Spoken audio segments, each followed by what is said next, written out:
corruption was a sport. The ANC in this province will not only compete, but they will sweep the podium, the medal table, and the referee's pockets as well.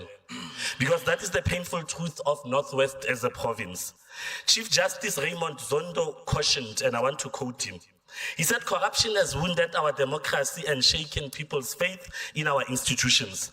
If corruption is not arrested, the greatest damage will not be in the funds stolen, the jobs lost, or the services not delivered, but the greatest damage will be to the belief in democracy itself, close quote. And here in the Northwest, Speaker, democracy is not only limping, it is bleeding and grasping for air. Because corruption has been normalized under this government. Community members no longer even get shocked on a scandal after scandal that they hear. The question that they will ask is that, and then life continues. Millions are no longer shocking. When you come and say someone has stolen 20 million in the Northwest, it's like just a drop in the ocean, because we are now so used to it. In the news every day, we know we're going to hear about someone who has committed corruption, and that person, if in the case of what Honorable Matse said about Mr. Molawa, gets to undergo the justice system,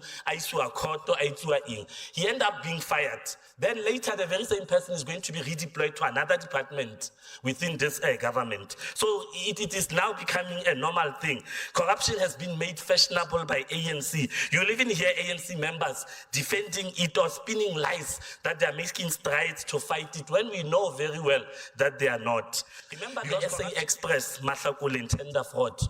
The 400 million that was lost, the flights that never happened, and the 20 million in kickbacks.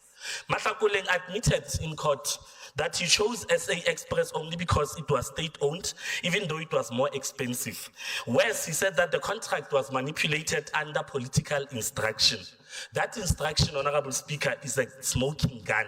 It is proof that members who sat in this house, and some who still sit in here today called Honorable, were complicit. The Lichtenberg Hospital, between 2008 and 2016, 30 million was paid to a company called Bahale Consulting. The project was abandoned, and another 27.7 million was paid from MIB Infrastructure for essentially doing the same work. In Bojanala, we know the story of about 134 million that was erroneously transferred. How do you erroneously transfer 134 million? Those many zeros, honorable members, you know, 134 rand I can understand. My pressing 0, 0, 0, 0, that's 60. Or it was a mistake.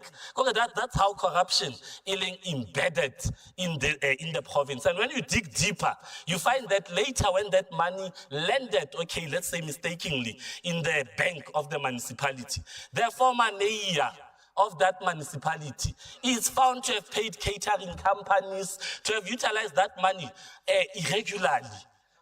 And that member by then, by the way, was holding a very serious position in the ANC Women's League.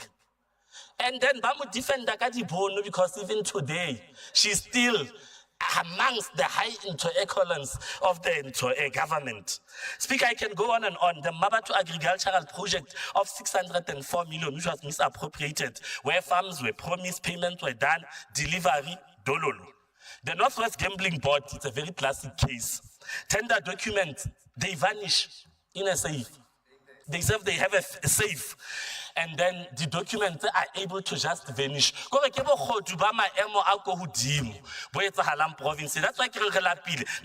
why this debate, I was asking my whip that someone please do this, because we are tired. The only language that the ANC understands is not going to jail. That is why they keep on saying, go and lay charges. They are not scared. They know that they are going to use the very same funds that they've stolen to go and pay bills and then be released. They are going to use the very same money that they stole to pay and bribe officials who are working, Kobo SIU, Kobo AG, who are working with them. So it does not scare them. The only language that the ANC will understand, it is when the ANC is taken out of government. We have not been hearing of corruption at national government. It has been very quiet at national government since the ANC got 40%. Take ANC to 40%, 30%, and then bring us good parties like the DA to govern with you. At national, they are working so nicely because I see minister wa party engwe ke deputy minister Butsima Toshebi. 2018, things were so bad that a government cabinet by then, national cabinet, invoked section 100.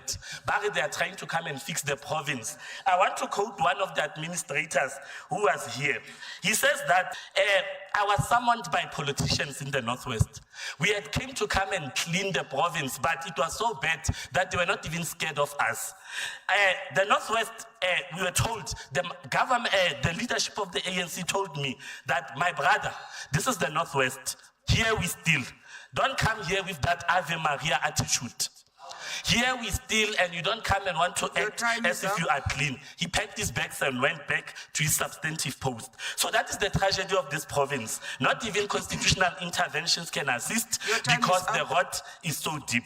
The very people meant to be corrected are the same people who are writing the script for corruption.